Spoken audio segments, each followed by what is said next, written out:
រីឆានទាំងកាពីព្រំដែនទឹកដីមិនខ្លាចនៅហត់មិនថាយប់ថ្ងៃការពីដើម្បីរក្សាសន្តិភាពរែកពុនរឿងជាតិឆ្ងាយប្រពន្ធកូនទោះបីត្រូវសូនក៏មិនបកក្រោយបូជាឈាមសាច់ជូរជាតិខ្មែរហើយប្តីសំឡាញ់អើយបងកទូចិត្តមកខាងជាគ្រួសារមកខាងកិច្ចការជារូបបងត្រូវឃ្លីយកជា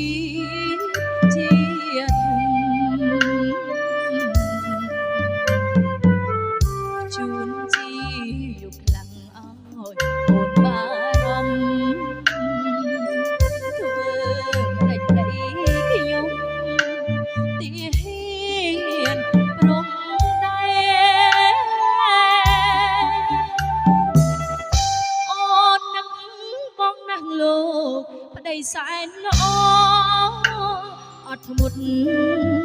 មាត់កតស៊ូណាប្តីអូនហើយនឹងកូនរងចាំរត់ថ្លៃសូមបងជោគជ័យ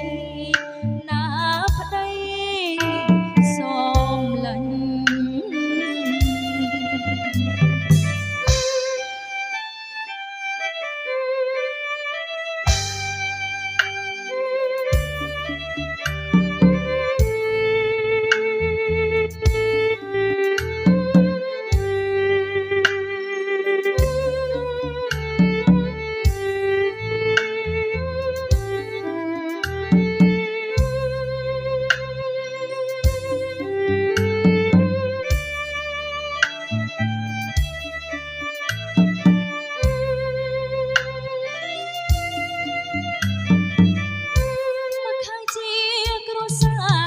ខាងកិច្ចកា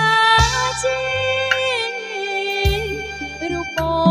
ងត្រូវឃ្លីយកជាធំជូនជាខ្លាំងឲ្យអូនបារម្ភធ្វើមិនដេចប្តីខ្ញុំទីហ៊ានព្រម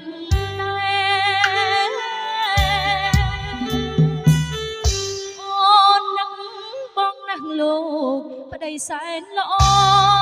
អត់ធ្មត់មាត់កតស៊ូណា